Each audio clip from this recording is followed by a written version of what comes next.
Blessings, everyone. This is going to be the third podcast in a series that I've done on the work of Jonathan Pageau, and thankfully this will be the last one.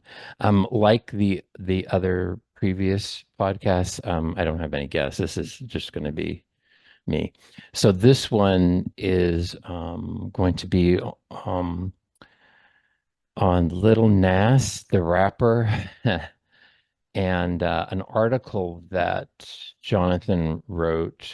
He did quite a bit of content on this topic back in 2021, pertaining to Little Nas's music video for Montero, which at the time I was not aware of. I don't pay attention to a lot of pop culture. Rap music doesn't particularly interest me, although I've written a lot about Madonna, of course, in my book. She was mentioned a lot.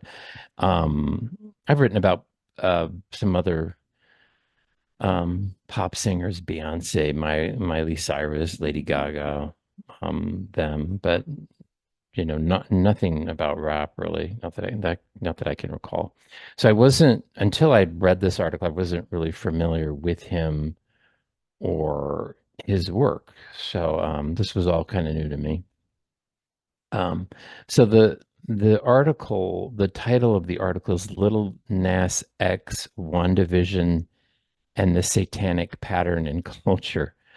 So I'm going to go through the article and give my critique and sort of where I differ from him in his analysis. So first of all, he equates.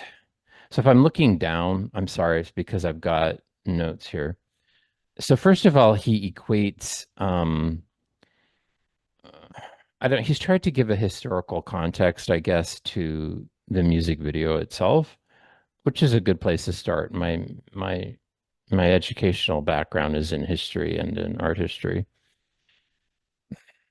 But, and I hate to nitpick, but you got to do it. Right away he says he equates the music video to the Satanic Panic in the 1980s.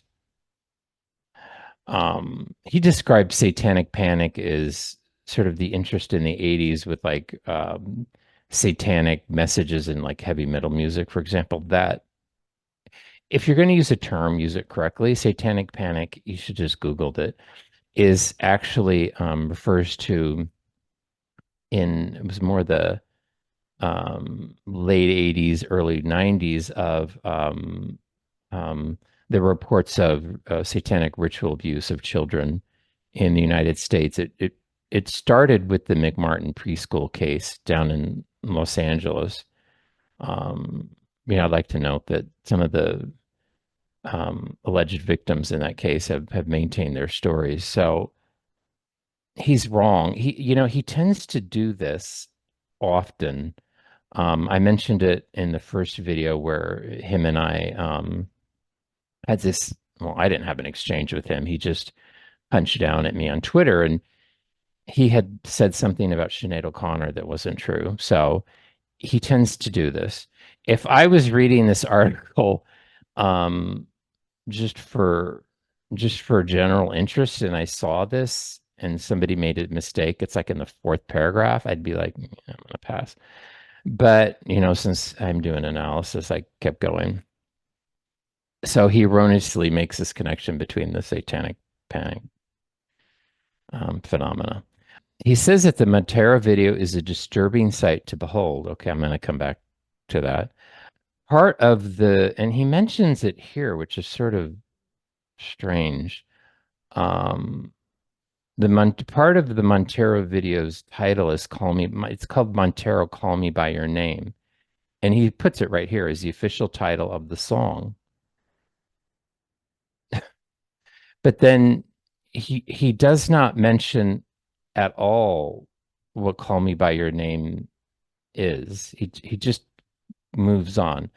So I actually did a little research. That's kind of what you do when you um, do a critique. So I did some research on Little Nas. He, like I said, I didn't know anything about him. He doesn't do many interviews, and this is to the case. I mean, I was kind of focusing on that 2021 period because this is when the video came out. But I mean, I also looked before and after that. He doesn't do many interviews, and when he does do them, he doesn't reveal a lot. He holds his cards pretty close, which is interesting.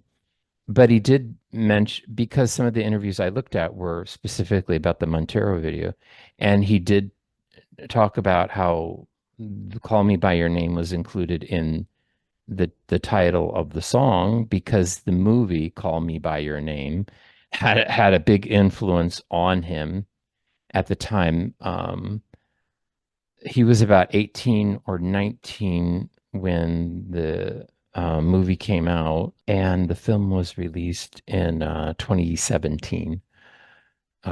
So it was, I mean, he described his sort of coming out process, and yeah, he made it seem that the film um, had an influence on him in that particular area. Okay, so since Jonathan didn't talk about that vital piece of information, I think I will. So I'm going to share my screen with you. Okay, this is not Lil Nas. This is Madonna in her music video from, gosh, I think it was when I was alive, 1989. I was very much alive, I think 89. Like a Prayer. I think it's better to start with this historical context for this song and this music video. It seems like in a lot of my pop culture analysis, I tend to begin and end with Madonna. I think it's too bad that she's become kind of a caricature of herself lately. Um, she's become sort of, especially in this recent tour she's doing, she's become sort of a Norma Desmond character. I wish actually she would do a remake of Sunset Boulevard and portray Norma Desmond. I think it would be kind of an interesting way to sort of comment on her own image and where she is now. But again, it's too bad. I think she's become a parody of herself. Well, regardless. Um, so I think the music video, and I've written about it a lot. The music video for Like a Prayer was pretty shocking at the time. I think today it'd be considered very tame, but she had just a little background. She had just signed a big endorsement deal with Pepsi, and I think they had actually aired one commercial, and then she premiered the music video, and they canceled her sponsorship. So because it had offended, I think, especially Roman Catholics. But what she was doing in this video that was really interesting is she was playing with images of religion and intermingling it with uh, sexuality. And I think there's always been an underlying phenomena in Roman Catholicism of spirituality and sexuality. I mean, all you have to do is look at the especially the female mystics like Saint Catherine of Siena, Hildegard of Bingen, um, some of the Carmelite saints, Saint Teresa of Avila. Just as an aside, as take a detour, when I went to Berkeley, I got interested in medieval art right away, and I took some seminars that touched upon a lot of these aspects in Catholicism. So it was kind of fascinating to me that Madonna had already kind of explored this territory in her music video, and I think Madonna is interesting too. She's older than me. She's like the previous generation, the one before Gen X, I guess the me generation. But she grew up. She's Italian, like me, and she's also was brought up Roman Catholic. But very, she was kind of a little more on the cusp of that transfer between Vatican II and the post-Vatican II era. where I was, where for myself, I was raised very much in a post Vatican II Catholic church, very guitar mass, very folk, very 60s, very, liberal. Um, so Madonna, I think, was looking at that very rich, ritualized, polychrome statues, waxed relics, waxed, corpses of saints and incorruptible, saints and all that stuff. She was looking at the very rich texture, especially of Italian Catholicism. And Camille Paglia has written extensively about this, and that was a world that had really disappeared from Roman Catholicism. So she was looking back at something that was gone, a type of very ornate, like I said, ritualized form of spirituality that was gone and had been replaced by this strange Protestant liturgy. The statues were removed from Catholic churches and thrown in the dumpster, and relics were thrown out. I mean, just as a little aside, too, I keep doing this, but I used to own a Catholic bookstore, and I remember that the family of a priest came into my shop, and the priest had died, and his family was going through some things, and they brought in a big box of stuff, and there was statues and things, and there were all these first class relics on the bottom of this box. I was like, oh, yeah, what am I going to do here? So I ended up, giving it to a local monastery. But that's what happened, and that's what actually, I think it doesn't happen so much. I think there's been a revival in Roman Catholicism, especially surrounding the traditional Latin Mass, where I think they've tried to preserve some of those things and traditions. But that certainly did what happened. So I think Madonna was, here's my point. Sorry. I think Madonna was very much reacting to that. And I think this also, somebody who was very much sort of, I would say, more of a copy of her, very derivative, was Lady Gaga, who's also Italian and Catholic. And she, in another generation, played with some of these themes, a millennial generation. And then I think you have someone like Little Nas, who, this is the argument that I'm making. I think he is delving into something um, very, very similar. So here we go. Let's go to the next slide. Okay. This is the original cover for that single of Montero. So, I mean, it's very obvious what he's doing here. He's referencing Michelangelo's The Creation of Man on the Sistine Chapel by Michelangelo. Um, so I think he is aware of what he's doing, what he's referencing, what he's looking back at, and now, this picture I don't want to show too much. It's a little bit triggering for me as an abuse survivor.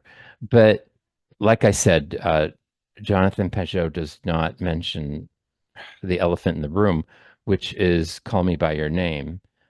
So that's the 2017 movie that is about a sexual relationship between a 17-year-old boy, young man, and a 24-year-old um, man. Let's move on from this. So that is part and parcel of what's taking place in the song and in the video.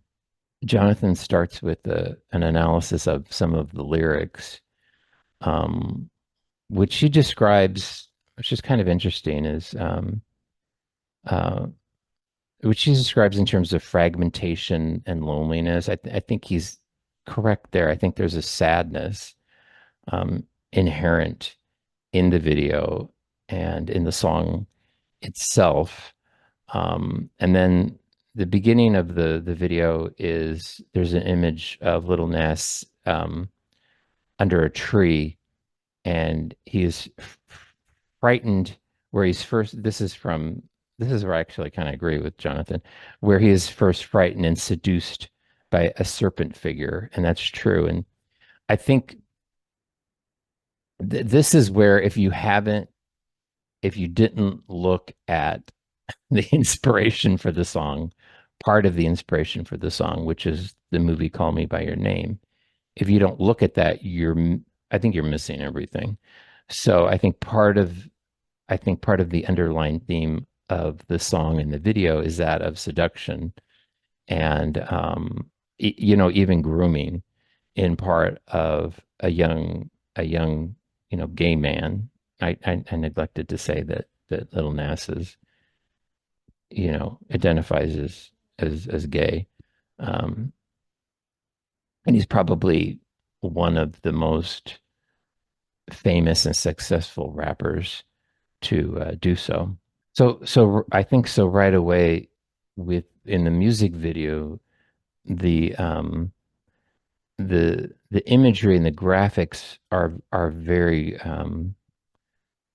realistic, but also almost they almost sort of have a dreamlike but nightmarish quality to them. This is another thing that Jonathan failed to mention at all in his analysis is the director of the music video. And I think you'd want to look at who that is. And this is interesting too. There's a female director. I'm gonna mess up her name. She's Ukrainian, Tano forgive me, Tano Moyano. I don't know. You can look it up. But she's worked with people like Katy Perry, Lizzo. This is the part that was very interesting. She directed Sam Smith's "I Am Not Here to Make Friends" music video, which Jonathan described a little NASA's video as disturbing sight to behold. You want to see a disturbing sight to behold? I couldn't. It was unwatchable. I couldn't watch the whole thing. So in Sam Smith's video, to be frank, men it's sort of it's simulated. Men urinate in his mouth. So that was a disturbing sight to behold. I think Little Nas's video is pretty pedestrian compared to what that was. Anyway, moving on. But I think Little Nas is more clickbaitable than probably Sam Smith. Although anyway, and I think it's cynical what a lot of these internet intellectual celebrities decide to write about and not write about. It's interesting. And then Jonathan goes into this analysis of the pole dancing scene. So I didn't want to show the music video because I didn't particularly want to watch it, and I don't want to have people have to watch it just in order for them to have this analysis of the music video. If you want to watch it, you make that decision. I don't want to make it for you. But this is what I wrote bunk next to this. This is what Jonathan wrote. If ever there was a perfect representation of the ontological reality of pole dancing, I think this is it. The pole coming from below is, of course, an inversion of the spear of St. Michael. He's just coming up with this stuff. He's just pulling it out of the hat, which is portrayed in medieval imagery as spinning down the great serpent that is Satan. This spear pole is now coming up to claim Montero from behind with all its phallic undertones, even though it comes from below. It is nonetheless the axis mundi, the hierarchy which connects heaven and earth, through a hierarchy not seen from the side of the traditional ladder, with its going up in humility and worship, but rather the coming up from behind of revolution. Part and parcel of Jonathan Pageau's grift is that essentially a Gnostic Hermetic thinker, meaning that you have to know how to analyze what you're seeing. And I am going to show you how to do that because I know how to do it. I'm a Gnostic thinker. This reminds me very much from my art history background of modern contemporary art, especially like abstract expressionism, where you just see these blobs of paint on the wall and you're kind of like, oh, okay, it looks like you just splashed it there. But then the initiate in the art world will say, well, no, you need to know how to interpret this, and I'm going to show you how. Okay, whatever. Pole dancing. I did some dancing back in the day in the 90s, never with a pole, but I did do some missionary work later with a lady who did do pole dancing. And I remember we talked about it, and we've had discussions about dancing on stage. And she did, because she was doing that sort of entertainment or whatever in the early 90s when pole dancing was just coming into vogue. I remember that movie, Showgirls and everything. And she just said it was very utilitarian, that you're on a sometimes small, narrow stage. It's dark. You have high heels on. You're not trying not to lose your balance. And having that pole there was just a nice way to sort of round the corner. And then as time progressed, some women, and I suppose men, it became a more artistic type of presentation in their dance, So, but I think all these inferences that he's making are really strange. So the way I saw it is the little Nas in the video is a rather an innocent figure in this sort of beautiful garden under a tree, and then this serpent seduces him, but then he rises up to, let's say, heaven or to God, and but then this pole uh, emerges from down below and drags him down, and he slides down this pole. So it's sort of this rising and then this crashing back down. I I don't think the symbolism is as complex as he's making it out to be. I think it's much more straightforward. And I think if you had looked at the inspiration for the film, which was for the video, which was this film, Call Me by Your Name, which is about a young boy being seduced. Um, I think it would make more sense. To illustrate what I'm talking about here, I think I want to show, because I think not in terms of, I would say, quality, but in terms of the themes that Little Nas is exploring, maybe not consciously, but maybe just subconsciously in this music video. I wanted to show you some slides. Moving on from that. Okay, what is this? This is Michelangelo's The Dying Slave. Large, very large, larger than life marble sculpture, Italian Renaissance. Very, very homoerotic image of this self-masturbatory, gay. I don't know how else to describe it. It's it's fairly bizarre. It's pornographic, is what it is. I mean, it's a very high quality uh, piece of pornography. Not all pornography is crude and disgusting, but this I would describe as pornographic. So Michelangelo, I've had arguments about this with so many people, but it's hard to say. You can't equate like modern conceptions of sexuality to people that are not in modern times.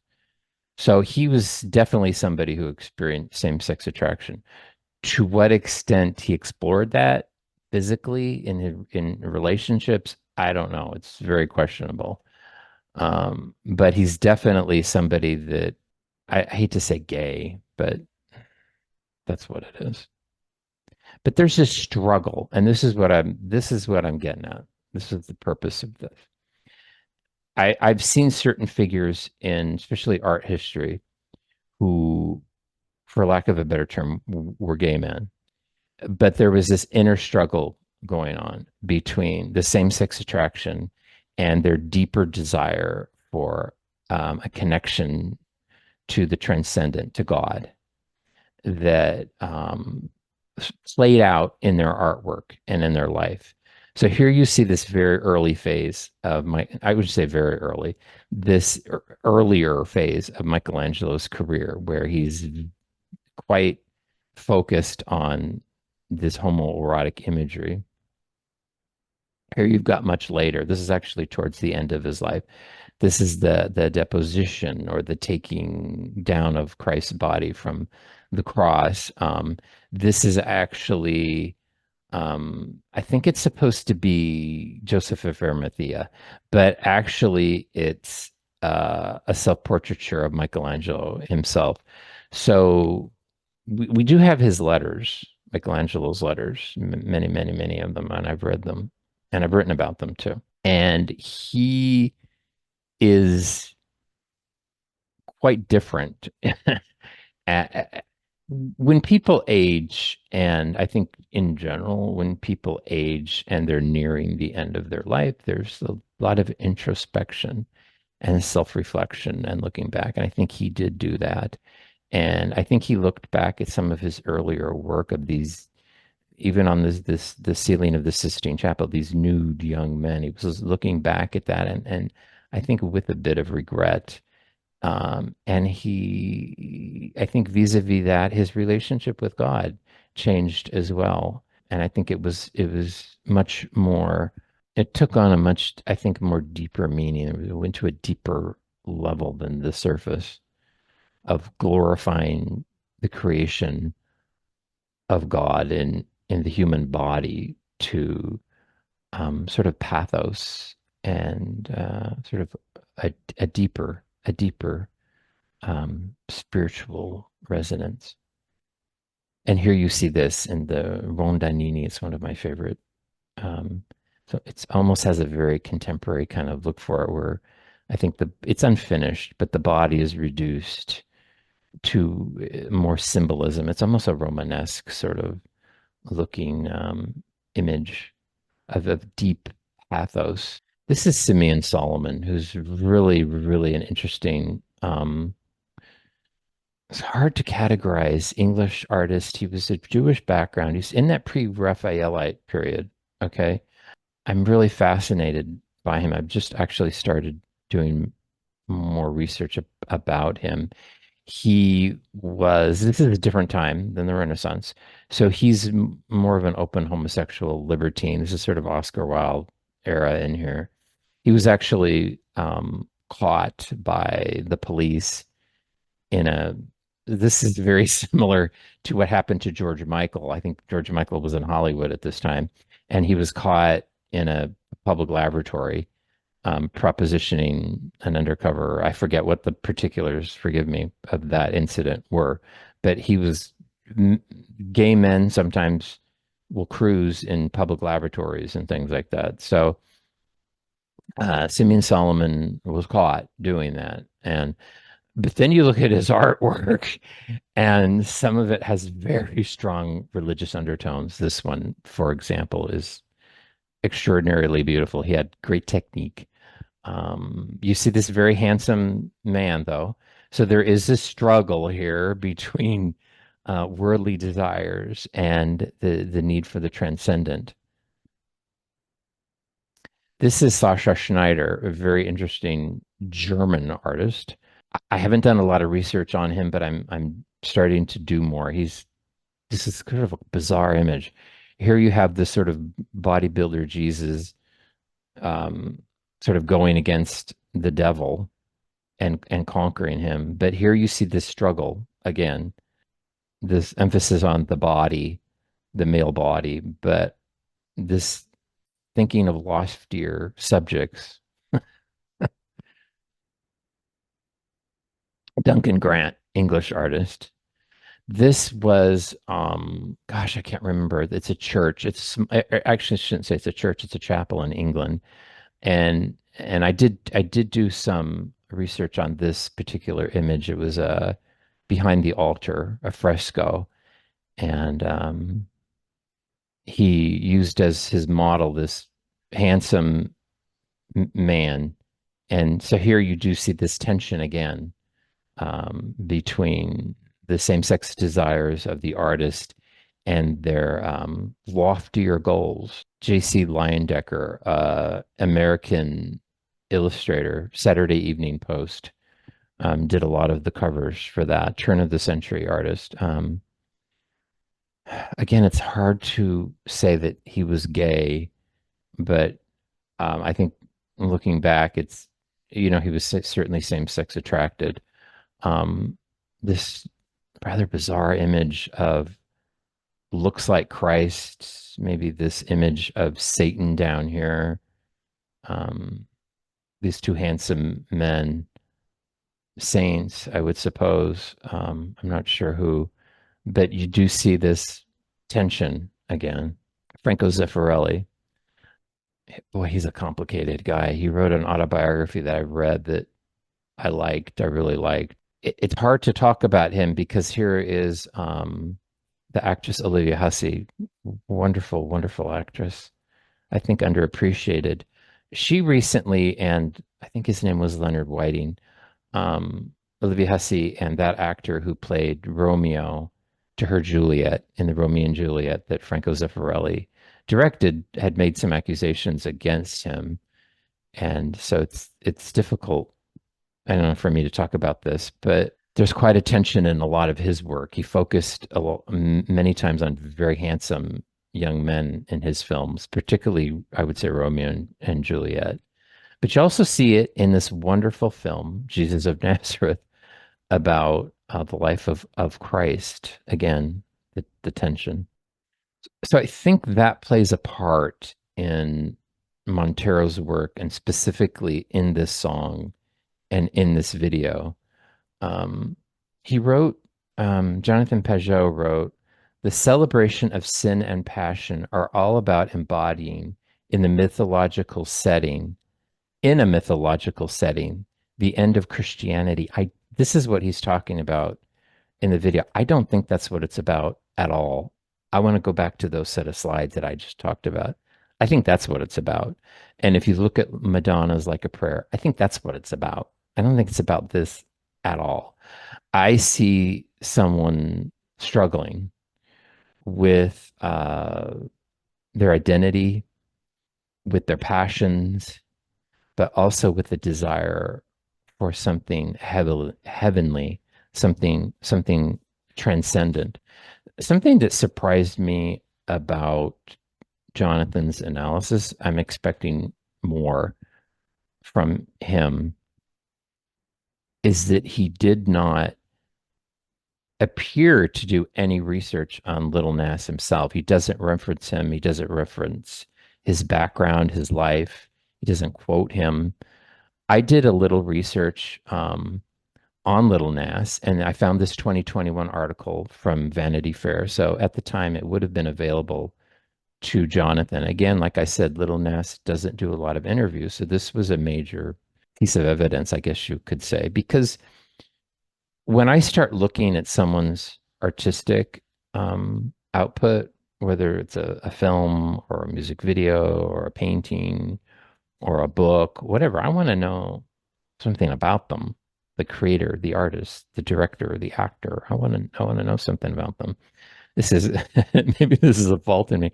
I remember when I was in graduate school, this would have been the late 90s by then, and I was doing some research on Jack London, the American author. There were aspects of some of his writing dealing with masculinity and race that had really interested me. So I was looking at his work, but I was also looking at him as an author, as a person. And I remember I was presenting a paper at one time, and somebody came up to me. I was like, "Well, why did you spend so much time talking about Jack London himself?" I'm just like, "Well, he wrote these books. I mean, I'm talking about him." And this person very earnestly was like, well, you're just got to look at the text.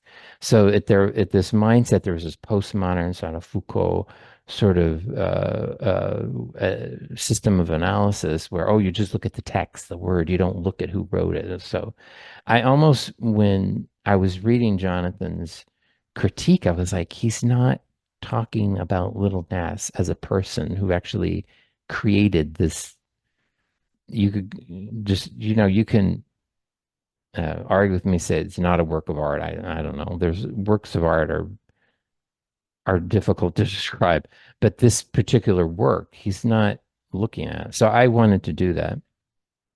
So Little Nas had an interesting upbringing. His mother he doesn't speak about her very little, but she's, had a difficult life. She had problems with addiction. I did find one quote that he said, I never really talk about my mom. She's an addict, so we don't have the closest relationship. Okay, here he describes some of his childhood in the article. The author of the article wrote, his parents broke up when he was 6, and he initially lived with his mother and grandmother for 4 years before his dad, a gospel singer, won custody. He says he realized he was gay as early as age 5. I had feelings for my sister's cousin. We have different dads. And this is Lil Nas saying, I was like, oh my God, he's really cute, and thought that about a lot of other boys my age. On his recent single, Sun Goes Down, he sings, these gay thoughts would always haunt me. I prayed God would take it from me. Really interesting. This is sort of disturbing. He began using the internet as a 13-year-old, mainly posting about Nicki Minaj. Well, if you know anything about Nicki Minaj, her music and music videos are often very sexually explicit. I don't think it's a good thing for a 13-year-old boy who's has a difficult childhood to be watching, but there it is. Then he describes his experiences at high school, which were difficult.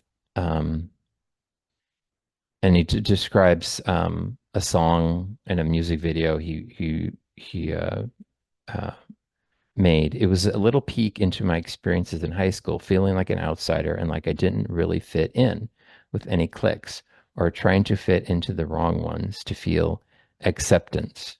This is an interesting part of the article. While it is not addressed in the video, that was also the era that Nass took up with the person he considered to be his first real boyfriend. I was 18, I believe, he says. Before that, there was a guy who wasn't my boyfriend, but we met in middle school and we talked after we both found out that each other was gay, but I didn't act on anything until high school. Well, middle school, but then high school. Okay, there's a lot to unpack there. Let me just read it again. I was 18, I believe. Before that, there was a guy who wasn't my boyfriend, but we met in middle school and we talked after we both found out that each other were gay, but I didn't act on anything until high school, well, middle school, but then high school. So, I mean, I'm confused here. It's disturbing regardless. So middle school age kids are usually 12 to 14. So he's experimenting with homosexuality when he's 12 to 14. So I think Jonathan Pageau should have looked at that. I think that's a big influence on someone's work. I think their childhood and their upbringing is integral, and to not even address it is strange. I don't get it. But I think he's going for a narrative, and I think he's looking for a certain shock value. He wanted to look at the satanic thing in this video. Oh my, there's satanic images. And I'm not going to argue that they're there, but I think to neglect someone's childhood, which was, I think I would say, traumatic, is strange. Jonathan also writes this, that the video is about self-worship and self-crowning, violence and revolution.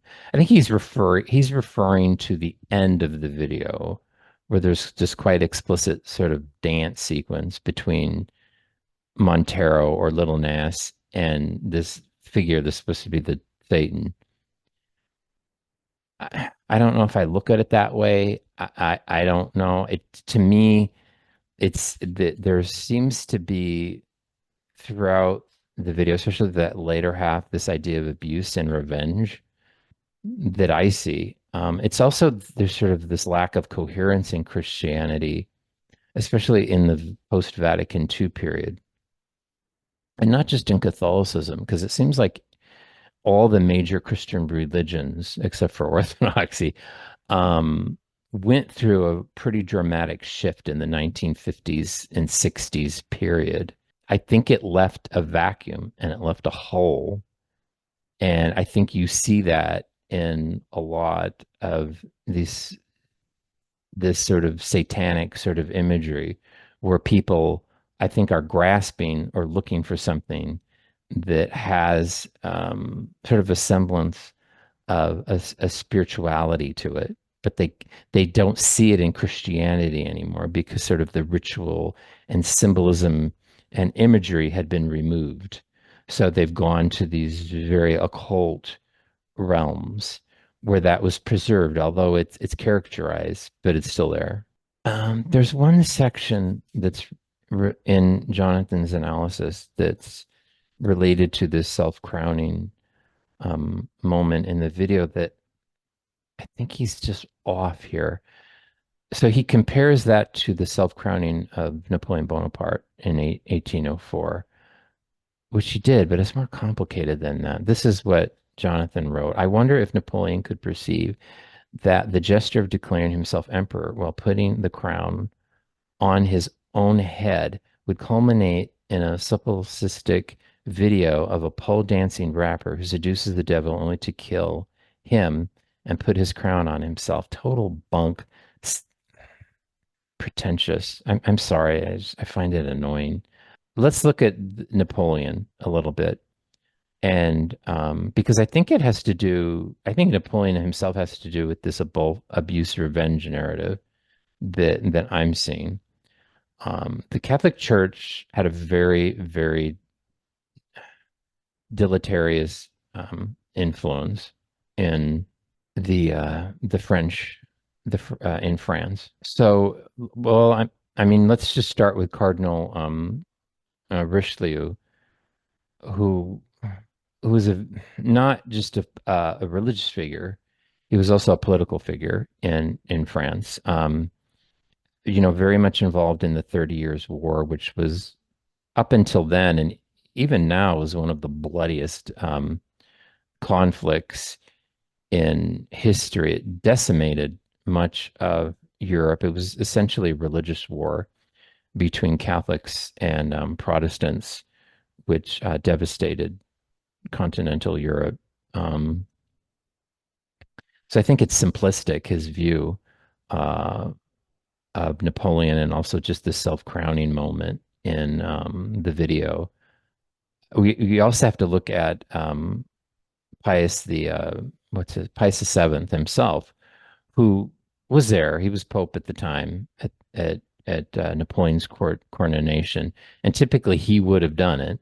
So I don't know. I didn't know a lot about that in history, but because Jonathan mentioned it in his critique, I went ahead and did some research. So Pius the Seventh was there at the coronation, and he handed the crown to Napoleon, and Napoleon crowned himself. And what I read of the analysis is that the Pope knew about this ahead of time. It wasn't like Napoleon, snatched it from him. It was sort of a staged moment that he wanted to do. I think goes part and parcel with I think the Catholic the very negative influence the Catholic Church had on France during that period.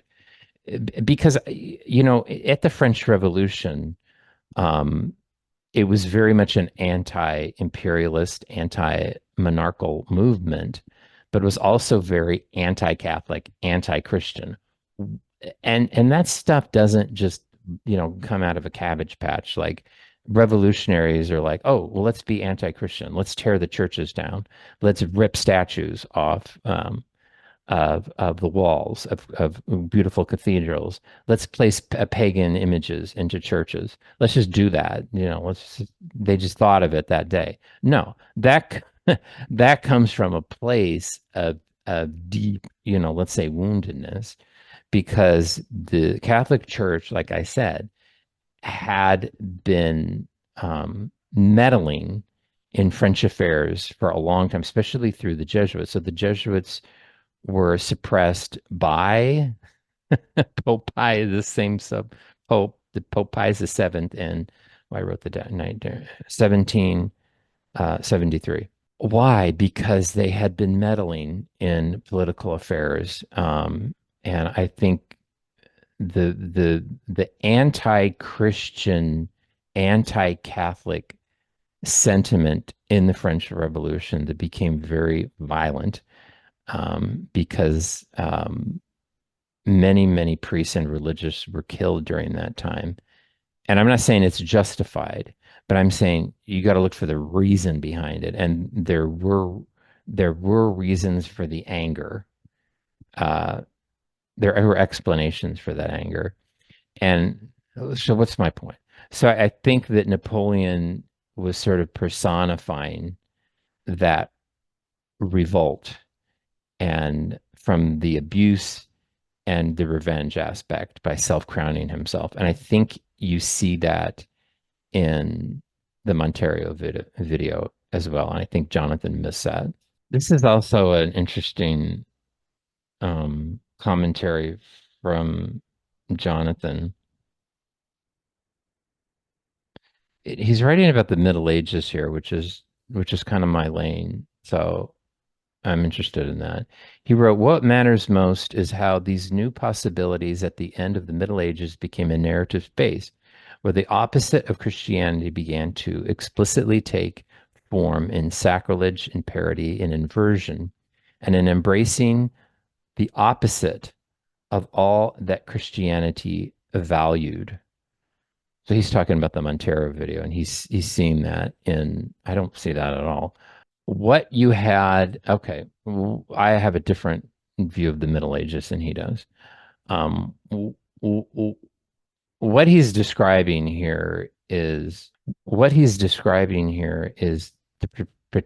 propensity in the Middle Ages for sacrilege. And I think you have to look at the Black Death. I think that had a huge impact, which he doesn't mention here. The church didn't do well.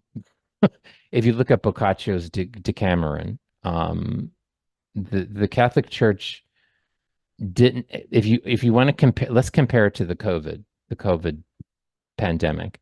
The Catholic the church many churches, including the Catholic churches, locked things down, didn't visit people in churches. I know an example just locally where a priest was trying to provide confession for people because the sacraments had been completely taken away.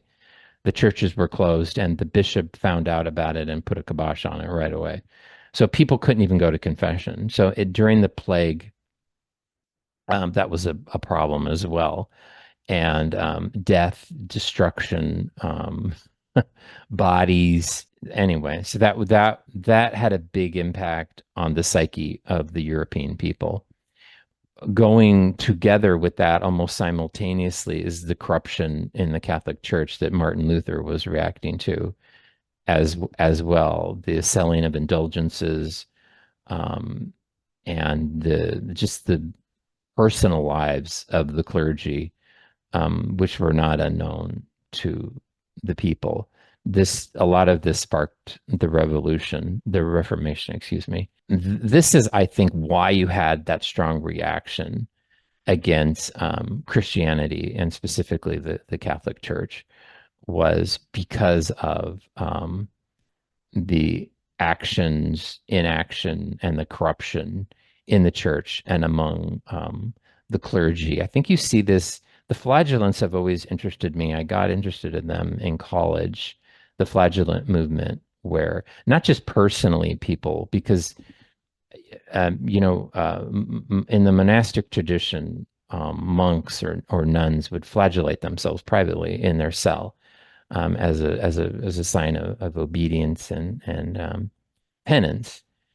But then you got this movement in the cat in Western Europe, especially around the time of the Black Death, where you had groups of lay people parading through towns, flagellating themselves to the point of being bloody. And it's like, where is this coming from? This is a failure in the institutional church to address the concerns and the fears of the everyday person. So they take it upon themselves to enact this extreme ritual. And some people that manifested into an interest in the occult. So that's where that's coming from. But I think a lot of times you can explain this aberrant behavior through a failure of institutional religions or institutional social structures or failures within the family itself. And it sounds like that I'm taking all of the onus or all of the responsibility off the person that might be producing or proliferating this sort of material. I'm not, but I am explaining why they do it. And I think the reason they do it, it comes from a deep place of woundedness. This is, I think, again, where Jonathan just gets it wrong. This is a quote from him. We only have to ponder a moment to realize that whether it is pornography, artificial insemination, proliferation, and acceptance of abortion, or young boys on hormone blockers, there are prominent contemporary examples of all the ancient witchcraft I just mentioned. That the early modern witches might have been projections or collective dreams is not so important to us. What matters now is that they are healthy, unabashed, and winning the culture war today. I think he missed it. I think a lot of those things that he mentioned, pornography, artificial insemination, abortion, hormone blockers. Interesting, he doesn't mention homosexuality here or same-sex marriage. But again, I think those are symptoms of a deeper problem. And I think they have to do with abuse. And I think they have to do with how people in their everyday lives, in a sick and destructive way, attempt to heal that. So I don't think, I mean, just for example, this is an area that I know a little about, but not much. I don't know much about abortion, I know a bit about pornography, but I think people that maybe get influenced by the transgender movement aren't initially seeking to hurt themselves. Um, that's not what they're just trying to figure out why they have these feelings, and maybe this is the answer. And so you start grasping at straws. I did that too in terms of homosexuality, because when I was a hurting, abused kid, the whole transgender movement, that really wasn't an option, or it wasn't a widely accepted option, but homosexuality was.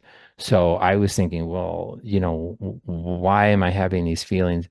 Why am I hurt? Why am I depressed? Why am I lonely? Well, it must be because I'm gay. So I think that's what it has to do with.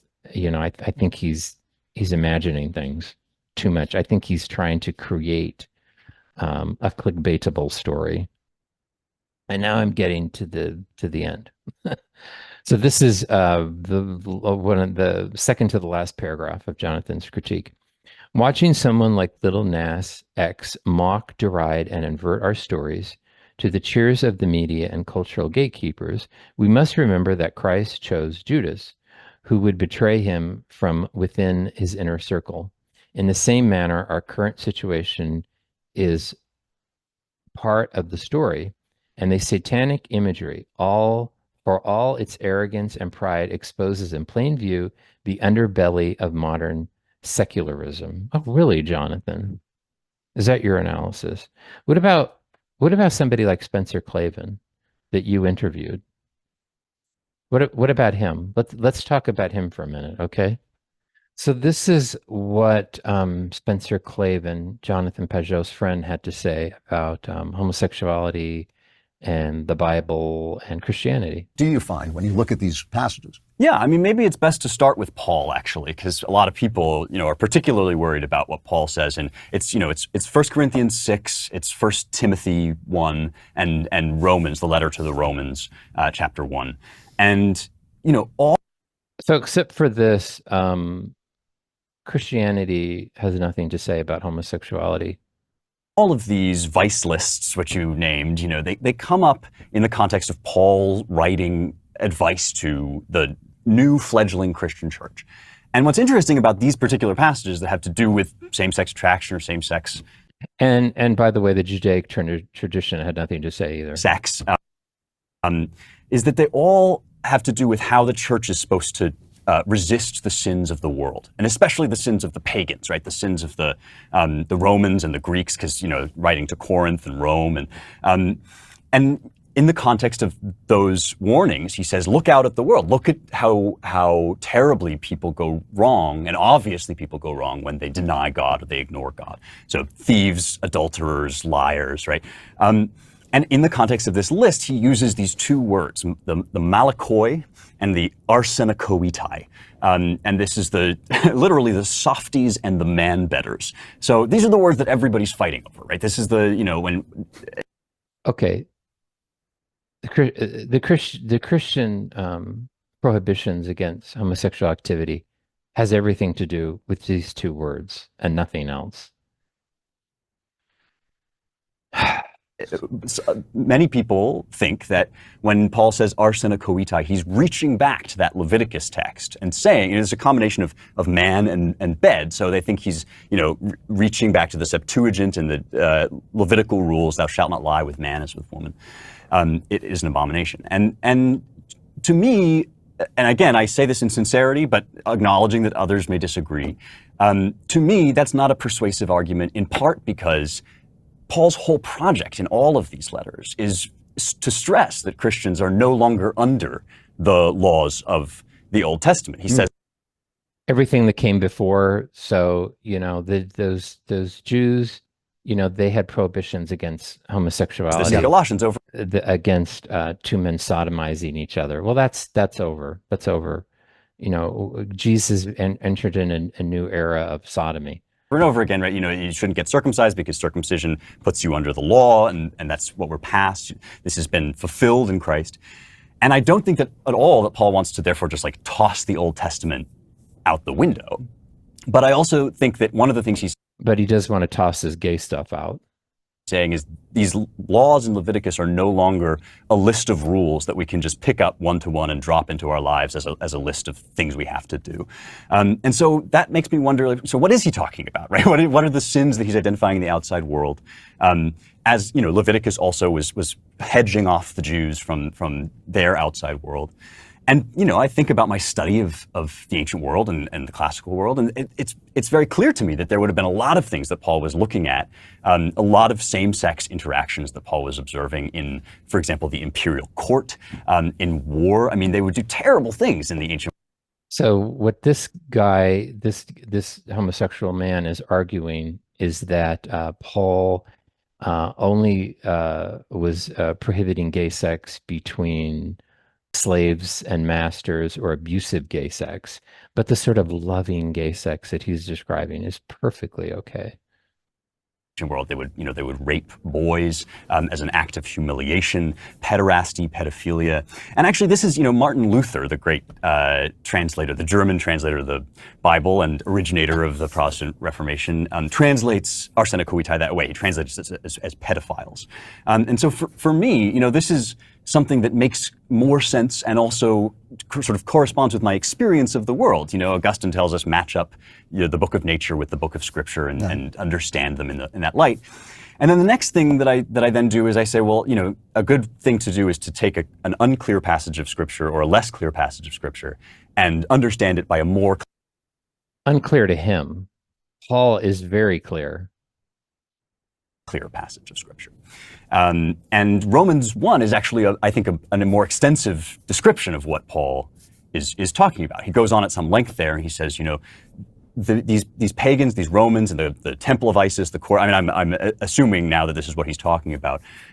They abandoned God so much that they even gave up their nature. They resisted nature, and men abandoned natural relations with women, and turned even to relations with men. And that's an exact description. So what he's arguing is that Paul is saying to, let's say, heterosexual men that you should not partake in homosexual activity. Of what I know happened in pagan societies. I mean, men who were otherwise perfectly happy in marriages would, rape slaves and do all sorts of things as a show of dominance or what have you. But it's actually not a description of what happened to me. And so this is where that experience Right. comes back, is like, I never gave up any natural intercourse with women. It was never natural to me to. Okay, I'm done. Now he's just getting into, this is my feelings, so I am going to reinterpret scripture to fit my experience. That's what he's getting into. But let's look back at what Jonathan Pageau had to say. Watching someone like Little Nas mock, deride, and invert our stories to the cheers of the media and cultural gatekeepers. What is Spencer Klavan doing? Is he mocking and deriding and inverting our stories? Sure does look like it. It's all a matter of translation to him, manipulation of language, straight out of Foucault. So I think it's more difficult to criticize or critique a stranger um, than it is to tell some truth to a friend, some difficult truth to a friend. And I think we've seen this in Jordan Peterson, as well as John and Pageau in their relationship with Bishop Robert Barron. They talked about what was wrong with the church, and I'm assuming because they're talking to Bishop Barron, who's Catholic, that might bring up some tough topics. Because if you talk to ex-Catholics, the reason, and there's been surveys and that have been done in this area, they do mention corruption and the sexual abuse of children in the Catholic Church. But did these two men bring that up? No, they did not. And Jonathan did not. And when Dave Rubin, an openly gay man, asked Bishop Barron um, about his opinion on homosexuality and same-sex marriage, and also about the Catholic Church's official teaching, Bishop Barron fudged it and really would not talk about it. Actually, refused to. But under Bishop Barron, I would say that Christianity has been mocked, derided, and our stories have been inverted. This is at the Los Angeles Religious Education Congress, which is the largest meeting of Catholics in the United States. This particular during this particular year, this was under the auspices of Cardinal Archbishop Gomez in Los Angeles, who's the Archbishop, and Bishop Robert Barron, who was the auxiliary. He was the keynote speaker there. And, I was handing out material in front of the Anaheim Convention Center where the Congress was taking place. And I was trying to warn people about these LGBTQ sessions that were taking place, and that they were essentially teaching heresy, and that they were teaching people how to groom children and how to transition children. And people looked at me like I was crazy because they said, well, Archbishop Gomez is here. Bishop Robert Barron is a keynote speaker. How could they allow this? And that was my question to them. I said, yeah, they do allow this. So at one of the sessions, they were talking about the genderbread person. Jonathan Pageau will probably, I would say it's a safe bet. He will probably never have the opportunity to interview Little Nas. But he did have the opportunity to interview Spencer Klavan. So do you think I would assume that if Jonathan Pageau interviewed Little Nas, or let's say Sam Smith, he would bring up the topic of their music videos and the different things that they have seemingly promoted in those things. But he does have the opportunity to talk to Spencer Clavin. Did he ask him about how Spencer Clavin has mocked and derided and inverted our stories in his interpretation of the gospel? Did he ask him that? No. Now, Jonathan has talked a lot about symbolism. That's sort of that's his lane, that's his niche. Um, and he said that Little Nas's video is a disturbing sight to behold. This is Spencer Clavin and his husband. Is this a disturbing sight to behold? I think this is satanic imagery. It's of a more subtle nature. And so is this. Because let me tell you something. Little Nas's video, which is very over the top, I mean, I think it will definitely influence people. This, I think, has a greater level of influence because I don't think Little Nas's video is about normalizing homosexuality at all.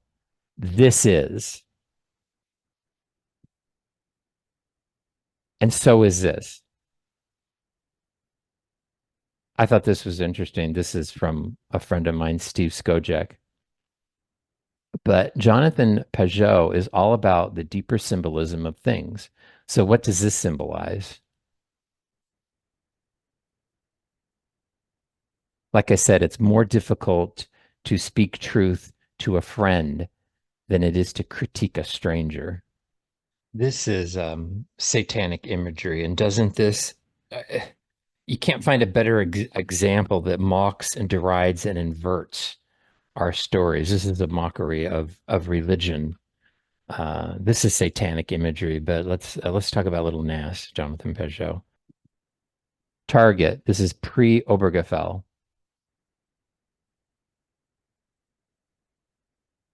Honey made graham crackers. This is pre-Obergefell. Satanic imagery, much more powerful and much more influential in terms of normalizing homosexuality than anything Little Nas ever did. I'm not saying that what he does is inert or it doesn't have an impact, but this, the more subtle form of satanic imagery, is much more destructive. And this is where it ends. Thanks to people like Jonathan Pageau and Jordan Peterson who refuse to speak up when they have the opportunity to do so. Instead, Jonathan Pageau spends a lot of time analyzing a music video, and he didn't talk about how the person who created the music video experienced trauma in his childhood, or how it probably reveals more of a deeper inner struggle than he imagined. But he gives a pass to someone like Spencer Clavin, who is promoting reinterpretation of scripture.